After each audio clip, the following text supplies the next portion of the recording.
Hey guys, what's going on? DeltaBot here, and today I'll be bringing you a quick first look at Tom Clancy's The Division.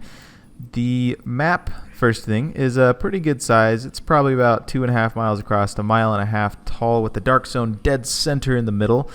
And there's obviously plenty of room to expand, so I think by the time the game has run its course, we will be exploring much more than just Midtown New York.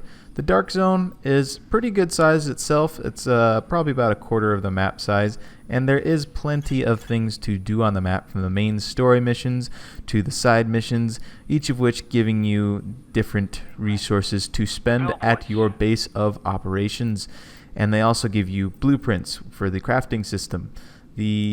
There are safe houses scattered throughout the city which you can fast travel to. And speaking of the crafting system, it's pretty much the biggest thing we didn't get to see in the beta.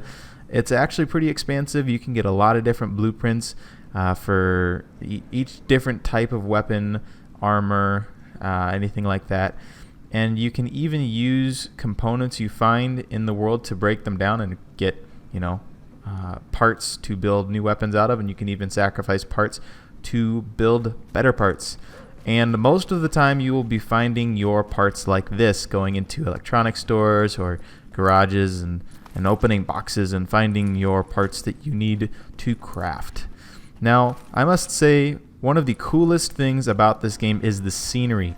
This was me when I first walked into the Midtown Eastern area by Times Square. It's honestly amazing how much detail they put into this rendition of New York, and it's really beautiful. Like the lighting is really what sets everything off. It is absolutely gorgeous, and the fact that they managed to get all this detail in here is really impressive. I do hope in the future that we can actually explore some of the interiors of the building more, but really just this vision of a desolate New York is amazing. And then this was right after the mission I completed after this, where you restore power to Times Square. And honestly, just watching Times Square light up. I mean, I've never been to Times Square, so this was a really cool experience for me. Now, of course, the center of this game is the combat. And if it doesn't work well, the game's not going to work. Good thing is, from what I've experienced so far, outside of a glitch or two, the combat works quite well. The cover system is actually, for the most part, really intuitive. You can slide around cover. You can quickly change positions holding X or A or whatever PC uses. And it's a very important concept. Cover is your best friend in this game. If you don't use it effectively, you will die very quickly. Changing your position, even changing what side of cover you are shooting from, can change who can shoot at you and keep you from dying, which is, always a good thing. The guns all feel, different. The AK-47 feels absolutely nothing like a Scar L or an M4. The submachine guns have their own characteristics. They're usually much easier to shoot, but they don't do as much damage and are less accurate at long ranges. And that makes it, fun and rewarding to figure out which guns you like to use the most and focus on those.